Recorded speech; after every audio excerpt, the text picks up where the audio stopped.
Hello दोस्तों, तो आज हम शुरू करते हैं अध्याय 2 जो है राजा और उनके राज्य। मतलब आज इस चैप्टर में हम राजा और उनके राज्य के बारे में जानेंगे, उन्होंने कैसे शासन किया और कब से कब तक का शासन रहा।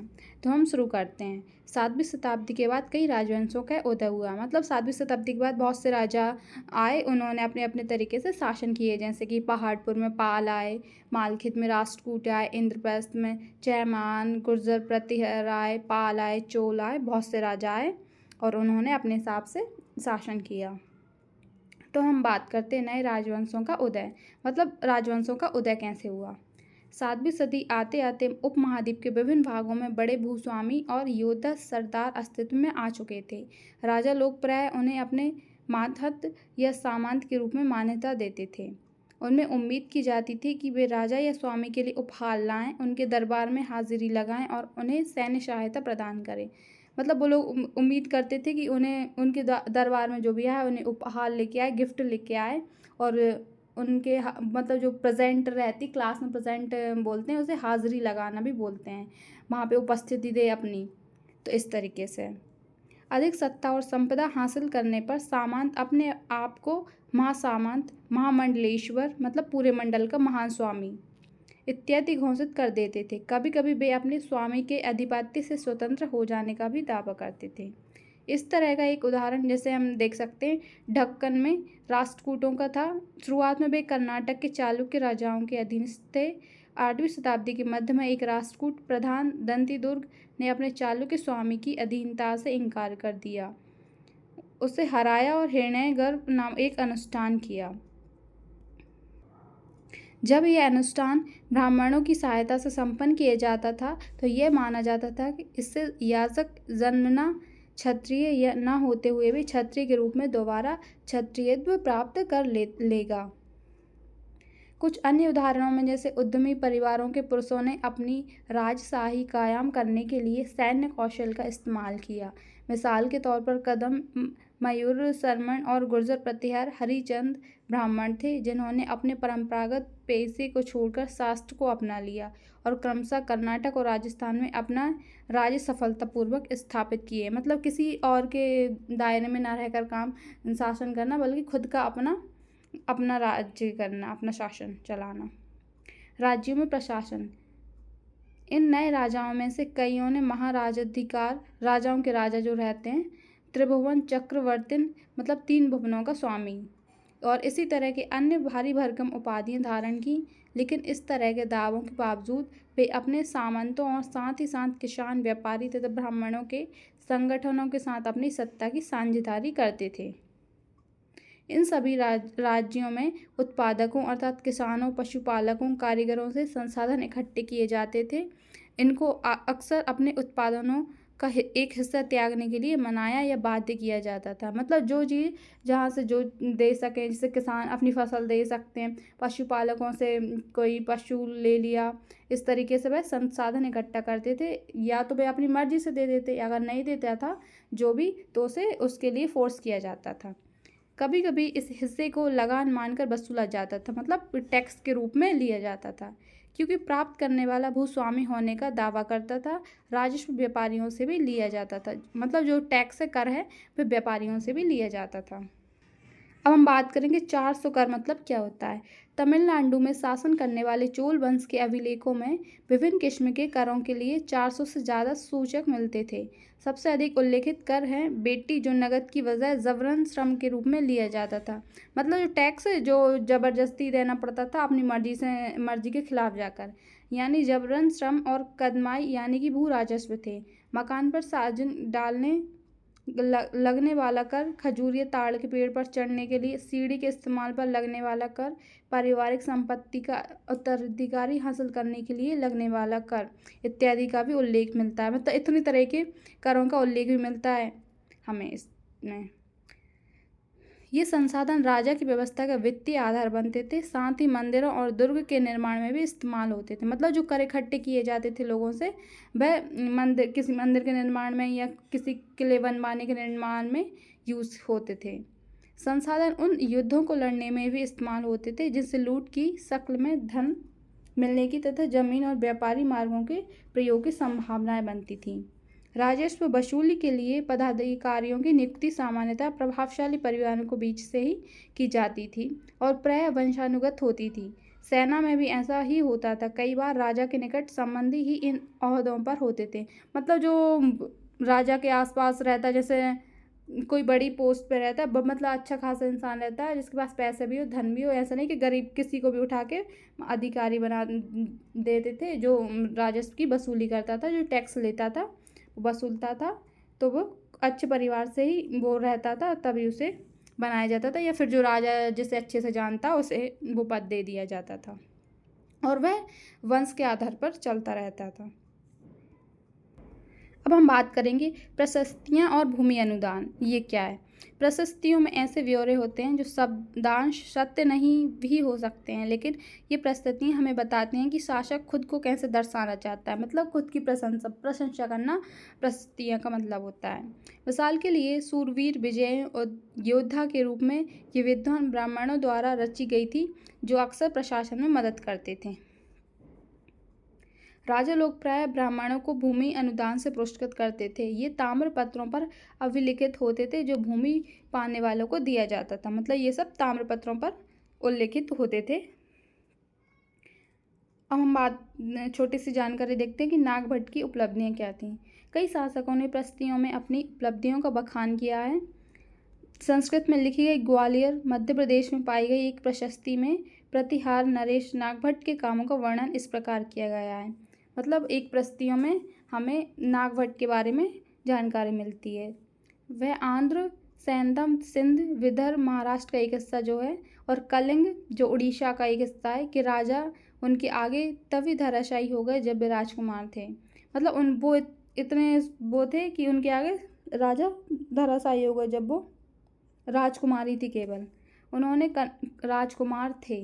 उन्होंने कन्नौज के शासक चक्र युद्ध को विजित किया।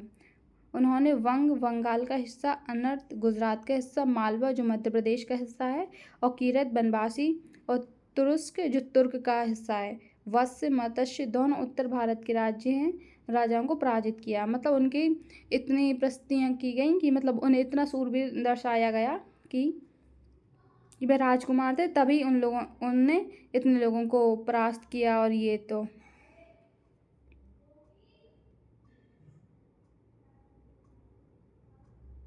ये हम देख सकते हैं ताम्रपत्र कुछ संस्कृत और तमिल में लिखे गए हैं, जो एक ताम्रपत्रों का एक संग्रह है जिसमें 9वीं सदी में एक शासक के द्वारा दिए गए भूमि अनुदान का उल्लेख बताया गया है। जिनमें जिन कड़ियों में ये पात्र जुड़े हैं उन पर राजसी मोहर लगाई गई है, जो ये बतलाने के लिए प्रमाणित हैं कि यह एक दस्तावेज है। हम देखते हैं कि भूमि के साथ क्या क्या दिया जाता था। यह चोलों के द्वारा दिए गए एक भूमि अनुदान के तमिल भाग का एक अंश है। हमने मिट्टी की मेड़े बनाकर साथ ही कांटेदार झाड़ियाँ लगाकर भूमि की सीमाओं को चिन्हित कर दिया। इस भूमि पर ये चीज़ें हैं: फलदार वृक्ष, पानी, भूमि, बगीचे और फल उद्यान, पेड़, कुएं, खुली जगह, चारागाह, एक गांव, बावी, चबूतरे, नहरें, खाइयाँ, नदियाँ, दलदली ज़मीनें, हौज, अन्नागर, मछलियों के तालाब, मधुमक्खियों के छत्ते और गहरी झीलें। जिसे भूमि मिलती है वह इससे कर वसूली कर सकता है। मतलब जिन जिन लोगों को इस तरह की ज़मीन मिलती है तो वहाँ से टैक्स वसूला जा सकता है। वह न्याय अधिकारियों द्वारा जुर्माने के तौर पर लगाए गए कर वसूल सकते हैं। मतलब उनके ऊपर जुर्माना लगाया जाता है और फिर उसके बाद टैक्स लिए जाते हैं। पान के पत्तों पर लगने वाला कर, बुने हुए कपड़ों पर लगने वाला कर, साथ ही साथ वाहनों पर लगने वाला कर वसूल सकता है। वह पक्की ईंटों के बने ऊपरी माले पर बड़े कमरे बनवा सकता है, बड़े और छोटे कुएं खुदवा सकता है, पेड़ और कांटेदार झाड़ियाँ लगवा सकता है, जरूरी हो तो सिंचाई के लिए नहर बनवा सकता है। इससे ये सुनिश्चित करना चाहिए कि पानी बर्बाद ना हो और तटबंधों का निर्माण हो। तो इस तरीके से वह कर वसूलते थे। 12वीं शताब्दी में एक बृहद संस्कृत काव्य भी रचा गया जिसमें कश्मीर पर शासन करने वाले राजाओं का इतिहास दर्ज है। इसे कल्हण नामक एक रचनाकार द्वारा रचा गया है। कल्हण ने अपना वृत्तांत लिखने के लिए शिलालेखों, दस्तावेजों, प्रत्यक्षदर्शियों के वर्णनों और पहले के इतिहासों समेत अनेक तरह के स्रोतों का इस्तेमाल किया है। मतलब जो कश्मीर के राजा हैं, जो वहाँ के शासक जैसे करते थे, उनके बारे में बताया गया है। प्रशस्तियों के लेखकों से भिन्न वह आकार शासकों और उनकी नीतियों के बारे में आलोचनात्मक रुख दिखलाता है। इसलिए 12वीं सदी के लिए ये असाधारण ग्रंथ है। मतलब उनके प्रति आलोचनात्मक व्यवहार बताया गया है। अब बात करते हैं त्रिपक्षीय संघर्ष क्या है। हमने देखा कि प्रत्येक शासक राजवंशों का आधार कोई क्षेत्र विशेष था। वे दूसरे क्षेत्रों पर भी नियंत्रण करने का प्रयास करते थे। मतलब उन्हें कोई और जगह को जीतने का प्रयास, युद्ध करके उन्हें जीत के अपने में मिला लेते थे। तो एक विशेष रूप से वांछनीय क्षेत्र था गंगा घाटी में कन्नौज नगर। गुर्जर, प्रतिहार, राष्ट्रकूट और पाल वंशों के शासन सदियों तक कन्नौज के ऊपर नियंत्रण को लेकर आपस में लड़ते रहे। चूँकि इस लंबी चली लड़ाई में 3 पक्ष थे, इसलिए इतिहासकारों ने प्रायः इसकी चर्चा त्रिपक्षीय संघर्ष के रूप में की है। मतलब जो वहाँ का शासक था और वहाँ के इतिहासकारों ने इसकी चर्चा त्रिपक्षीय संघर्ष के रूप में की है। 3 पक्ष में लड़ाई हुई थी, इसलिए ये पड़ा। शासकों ने बड़े मंदिरों का निर्माण करवा कर भी अपनी सत्ता और संसाधनों का प्रदर्शन करने का प्रयास किया। इसलिए जब वे एक दूसरे के राज्यों पर आक्रमण करते थे तो मंदिरों को भी अपना निशाना बनाते थे, जो कभी कभी बहुत अधिक संपन्न होते थे। मतलब जो वहाँ के राजा थे उन्होंने बड़े बड़े मंदिरों का निर्माण करा रखा था और वह उससे अपनी सत्ता का प्रदर्शन करना चाहते थे। और वह जब किसी दूसरे राज्य पर आक्रमण करते थे तो वह अपना निशाना मंदिरों को भी बनाते थे। अफगानिस्तान के गजनी का महमूद ऐसा भी एक शासक है। इसने धार्मिक पूर्वाग्रह से प्रेरित हो उपमहाद्वीप पर 17 बार हमला किया। मतलब जो वहाँ के संपन्न मंदिर थे उनमें 17 बार उसने आक्रमण किया, जिसमें गुजरात का सोमनाथ मंदिर भी शामिल था। महमूद जो धन उठा ले गया उसका बहुत बड़ा हिस्सा गजनी में एक वैभवशाली राजधानी के निर्माण में खर्च हुआ। युद्ध करने वाले दूसरे राजाओं में चहमान भी थे, जो बाद में चौहान के रूप में जाने गए। वे दिल्ली और अजमेर के आसपास के क्षेत्र पर शासन करते थे। उन्होंने पश्चिम और पूर्व की ओर अपने नियंत्रण क्षेत्र का विस्तार करना चाहा, जहां उन्हें गुजरात के चालुक्य और पश्चिम उत्तर प्रदेश के गहर बालों से टक्कर लेनी पड़ी। चहमान शासक पृथ्वीराज तृतीय, जिसने सुल्तान मोहम्मद गौरी नामक तुर्क शासक को 1191 में हराया, लेकिन दूसरे ही साल 1192 में उनके हाथ हार गया। हम देखते हैं चोल राज्य नज़दीक से एक नज़र में। तो शुरू करते हैं उरैयू से तंजावुर तक। चोल वंश सत्ता में कैसे आया। कावेरी डेल्टा में मुट्टियार नाम से प्रसिद्ध एक छोटे से मुखिया परिवार की सत्ता थी। वे कांचीपुरम के पल्लव राजाओं के मातहत थे। उरैयर के चोल वंशीय प्राचीन मुखिया परिवार के विजयालय ने 9वीं सदी के मध्य में मुट्टियारों को हराकर इस डेल्टा पर कब्जा जमाया। उसने वहां तंजावुर शहर और निशुंभ शूदिनी देवी का मंदिर बनवाया। मतलब वहाँ पे युद्ध जीतकर वहाँ पे कब्जा कर फिर उसने अपना इधर मंदिर बनवाया।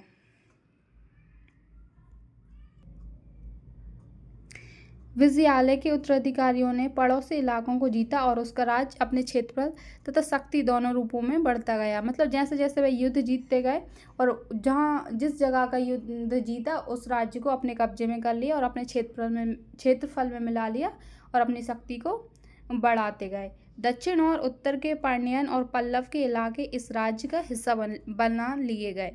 राजराज प्रथम, जो सबसे शक्तिशाली चोल शासक माना जाता था, 985 में राजा बना और इसी ने इनमें से ज़्यादातर क्षेत्रों पर अपने नियंत्रण का विस्तार किया था। मतलब जो राजा थे इन्होंने सबसे ज़्यादा नियंत्रण किया था। उसने साम्राज्य के प्रशासन का भी पुनर्गठन किया। राजराज के पुत्र राजेंद्र प्रथम ने उनकी नीतियों को जारी रखा और उसने गंगा घाटी, श्रीलंका तथा दक्षिण पूर्व एशिया के देशों पर हमला भी किया। इन अभियानों के लिए उसने एक जल सेना भी बनाई। मतलब राज्य को जीतने के लिए उसने एक जल सेना भी बनाई ताकि समुद्र में या जल वाले जो स्थान है वहाँ पर भी वह जीत सके। भव्य मंदिर और कांस्य मूर्ति कला। राजराज और राजेंद्र प्रथम द्वारा बनवाए गए तंजावुर और गंगई कोंडे चोलपुरम के बड़े मंदिर स्थापत्य और मूर्ति कला की दृष्टि से एक चमत्कार है। जैसे हम देख सकते हैं ये गंगई कोंड चोलपुरम का मंदिर। चोल मंदिर अक्सर अपने आसपास विकसित होने वाली बस्तियों के केंद्र बन गए। ये शिल्प उत्पादन के केंद्र थे। ये मंदिर शासकों और अन्य लोगों द्वारा दी गई भूमि से भी संपन्न हो गए थे। मतलब जो लोग इस भूमि की उपज उन सारे विशेषज्ञों का निर्वाह करने में खर्च होती थी जो मंदिर के आसपास रहते और उसके लिए काम करते थे। पुरोहित, मालाकार, वावर्ची, मेहतर, संगीतकार, नर्तक इत्यादि। दूसरे शब्दों में मंदिर सिर्फ पूजा आराधना के स्थान नहीं थे, वे आर्थिक, सामाजिक और सांस्कृतिक जीवन के केंद्र भी थे। मंदिर के साथ जुड़े हुए शिल्पों में सबसे विशिष्ट था कांस्य प्रतिमाएं बनाने का काम। चोल कांस्य प्रतिमाएं संसार की सबसे उत्कृष्ट कांस्य प्रतिमाओं में गिनी जाती थी। मतलब जो चोल में बनी जाती थी कांस्य प्रतिमाएं, वे सबसे उत्कृष्ट तरीके की मानी गई थी। ज़्यादातर प्रतिमाएं तो देवी देवताओं की ही होती थीं, लेकिन कुछ प्रतिमाएं भक्तों की भी बनाई गई थीं। कृषि और सिंचाई। चोलों की कई उपलब्धियां कृषि में हुए नए विकास के माध्यम से संभव हुई हैं। जिससे कावेरी नदी बंगाल की खाड़ी में मिलने से पहले कई छोटी शाखाओं में बढ़ जाती है। ये शाखाएं बार बार उलीचती हैं जिससे किनारों पर उपजाऊ मिट्टी जमा होती रहती है। शाखाओं का पानी कृषि विशेषता चावल की खेती के लिए आवश्यक आर्द्रता भी मुहैया कराता है। हालांकि तमिलनाडु के दूसरे हिस्से में कृषि पहले ही विकसित हो चुकी थी, पर 5वीं या 6वीं शताब्दी में आकर इसे बड़े इलाके पर बड़े पैमाने पर खेती शुरू हो गई। मतलब कृषि तो पहले से स्टार्ट हो गई थी, लेकिन धीरे धीरे विकसित होती गई और ये बड़े पैमाने पर बड़े स्तर पर करी जाने लगी। कुछ इलाकों में जंगलों को साफ किया जाता था और कुछ दूसरे इलाकों में जमीन को समतल किया जाता था। डेल्टा क्षेत्रों में बाढ़ को रोकने के लिए तटबंध बनाए जाते थे। मतलब जो ज़्यादा पानी हो जाता, बाढ़ आने के कारण वहाँ पे तटबंध बना दिए जाते थे ताकि फसलों को नुकसान ना हो। और पानी को खेतों तक ले जाने के लिए नहरों का निर्माण होता था। कई क्षेत्रों में एक साल में 2 फसलें उगाई जाती थीं। कई जगहों पर फसलों की सिंचाई कृत्रिम रूप से करना जरूरी था। सिंचाई के लिए कई पद्धतियाँ अपनाई जाती थी। कुछ इलाकों में कुएं खोदे गए तो कुछ अन्य जगहों में बारिश के पानी को इकट्ठा करने के लिए विशाल सरोवर बनाए गए। जैसे श्रम संसाधनों को व्यवस्थित करना, इन कामों की देखरेख करना और यह तय करना कि पानी का बंटवारा कैसे किया जाता है। ज़्यादातर नए शासक साथ ही साथ गांव में रहने वाले लोगों के लिए इन गतिविधियों में सक्रिय रूप से दिलचस्पी लेते थे। जैसे हम ये जलद्वार देख सकते हैं, ये हौज से नदी की शाखा में पानी के प्रवाह को इसके जरिए नियंत्रित किया जाता है। इस पानी से खेत सींचे जाते हैं। मतलब बारिश के पानी को इकट्ठा करके वो यूज़ किया जाता था, ये नहरें बनवा कर, ये कुएं खुदवा कर, इस तरीके से। साम्राज्य का प्रशासन। मतलब साम्राज्य का प्रशासन कैसा था, तो हम बात करते हैं। प्रशासन किस प्रकार संगठित था। किसानों की बस्तियां जो उर कहलाती थी, सिंचित खेती के साथ बहुत समृद्ध हो गई थी। इस तरह के गांवों के समूह को नाडु कहा जाता था। ग्राम परिषद और नाडु न्याय करने और कर वसूलने से कई प्रशासकीय कार्य करते थे। मतलब टैक्स वसूलने का कार्य करते थे। धनी किसानों को केंद्रीय चोल सरकार की देखरेख में नाडु के कामकाज में अच्छा खासा नियंत्रण हासिल था। उनमें से कई धनी भूस्वामियों को चोल राजाओं ने सम्मान के रूप में वेलन, 3 राजाओं को अपनी सेवाएं प्रदान करने वाला वेलन या किसान, अराइयर जो प्रधान रहता है, जैसी उपाधियां दी गई और उन्हें केंद्र में महत्वपूर्ण राजकीय पद सौंपे। मतलब जो कामकाज में अच्छा था, उन्हें राजाओं के द्वारा सम्मान मिलता था और उन्हें उपाधियां भी मिलती थीं। तो हम बात करते हैं भूमि के प्रकार। चोल अभिलेखों में भूमि की विभिन्न कोटियों का उल्लेख मिलता है, जैसे बेलन, गवाई, गैर ब्राह्मण किसान स्वामी की भूमि, ब्रह्मदेव ब्राह्मणों को उपहार में दी गई भूमि। मतलब ब्रह्मदेव मतलब जो ब्राह्मणों को उपहार में दी गई भूमि रहती है वह। साला भोग मतलब किसी विद्यालय के रखरखाव के लिए भूमि जो दी जाती है। देवदान जो मंदिर को उपहार में दी गई हो। और पल्ली चंदम जो जैसे संस्थाओं को दान दी गई होती है वह भूमि। तो हमने देखा कि ब्राह्मणों को समय समय पर भूमि अनुदान या ब्रह्मदेव प्राप्त हुआ। परिणाम स्वरूप कावेरी घाटी और दक्षिण भारत के दूसरे हिस्सों में ढेरों ब्राह्मण बस्तियां अस्तित्व में आईं। प्रत्येक ब्रह्मदेव की देखरेख प्रमुख ब्राह्मणों भूस्वामियों की एक सभा द्वारा की जाती थी। मतलब जो वहाँ की भूमि की देखरेख है वह ब्राह्मणों द्वारा या भूस्वामी द्वारा की जाती थी। ये सभाएं बहुत कुशल काम करती थी। इनके निर्णय शिलालेखों में प्रायः मंदिरों की पत्थर की दीवारों पर विवरवार दर्ज किए जाते थे। नगरम के नाम से ज्ञात व्यापारियों के संघ भी अक्सर शहरों में प्रशासकीय कार्य संपादित करते थे। तमिलनाडु के चेंगलपुट जिले के उत्तर मेरूर से प्राप्त अभिलेखों में इस बात का सविस्तार वर्णन है कि ब्राह्मणों की सभा का संगठन कैसे था। मतलब जो ब्राह्मणों की सभा बनाई जाती थी उनका कैसा संगठन रहता था, कैसे वे काम करते थे, इस चीज़ का उल्लेख हमें तमिलनाडु के चिंगलपुट जिले के उत्तर मेरू से प्राप्त अभिलेखों से ज्ञात होता है। सिंचाई के कामकाज, बाग बगीचों, मंदिर इत्यादि की देखरेख के लिए सभा में विभिन्न समितियां होती थीं। इसमें सदस्यता के लिए जो लोग योग्य होते थे उनके नाम तालपत्र में छोटे टिकटों पर लिखे जाते थे और मिट्टी के बर्तन में रख दिए जाते थे, और किसी छोटे लड़के को हर समिति के लिए एक के बाद एक टिकट निकालने के लिए कहा जाता था। मतलब जो योग्य होते थे जो लोग, उनकी चिट बनाकर एक पात्र में डाल दिए जाते थे, फिर एक किसी से वो चिट निकलवा के फिर उस तरीके से पद प्राप्त होते थे लोगों को। तो हम बात करेंगे अब अभिलेख और लिखित सामग्री। उत्तर मेरू अभिलेख के अनुसार सभा की सदस्यता कैसे की जाती थी उसके बारे में। सभा की सदस्यता के लिए इच्छुक लोगों को ऐसी भूमि का स्वामी होना चाहिए जहां से भू राजस्व वसूला जा सके। उनके पास अपना घर होना चाहिए। उनकी उम्र 35 से 70 के बीच होनी चाहिए।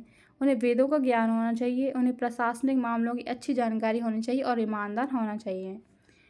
मतलब उनके अगर उसकी सदस्यता के काबिल है तो उनके अंदर ये चीज़ें, इन चीज़ों की क्वालिटी होनी चाहिए उसमें। यदि कोई पिछले 3 सालों में किसी समिति का सदस्य रहा है तो वह किसी और समिति का सदस्य नहीं बन सकता। जिसने अपने या अपने संबंधियों के खाते जमा नहीं कराए तो वह चुनाव नहीं लड़ सकता। अभिलेखों में राजाओं और शक्ति संपन्न पुरुषों के बारे में तो जानकारी मिलती है, लेकिन ये जानना खास मुश्किल है कि साधारण मर्दों और औरतों का जीवन इन राज्यों में कैसा था। मतलब ये चीज़ों की जानकारी हमें नहीं मिली कि वहाँ पे लोगों का कैसे जीवन था। 12वीं शताब्दी की तमिल कृति पेरिया पुराणम से एक उदाहरण है। जैसे अडनूर सरहदों पर फूस की पुरानी साजनों वाली छोटी छोटी झोपड़ियों से अट्टा पड़ा पुलाया, एक ऐसा समूह जिसे ब्राह्मण और बेल्लाल प्रतिष्ठित समाज के बाहर मानते थे। लोगों का एक छोटा सा पुरवा था जिसमें औचे किस्म के पेशे में लगे खेतियार मजदूर रहते थे। चमड़े की पट्टियों से घिरी हुई झोपड़ियों के आहतों में छोटे मुर्गे मुर्गियाँ झुंडों में घूमते रहते थे। गहरे रंग के बच्चे जो काले लोहे के कंगन पहने हुए थे छोटे पिल्लों को उठाते उछलते चल रहे थे। मारुदू पेड़ों की छाया में एक मजदूरनी ने अपने बच्चों को चमड़े की एक चादर पर सुला दिया। आम के पेड़ भी थे जिनकी शाखाओं पर नगाड़े लटके हुए थे, और नारियल के पेड़ों के नीचे जमीन में बने छोटे गड्ढों में छोटे सिरों वाली कुतिया पिल्लों को दूध पिलाने के बाद लेटी हुई थी। लाल कलगी वाली मुर्गी ने पो काटने से पहले तगड़े पुलियारों को दिन के काम पर जाने की हाक लगाते हुए भाग दे दी। धान कूटती लहरदार बालों वाली पुलाया स्त्रियों के गाने की आवाज़ रोज़ाना कांजी वृक्ष की छाया में फैलती थी।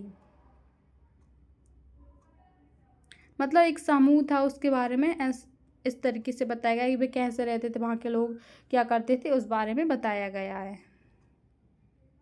तो ये चैप्टर होता है समाप्त।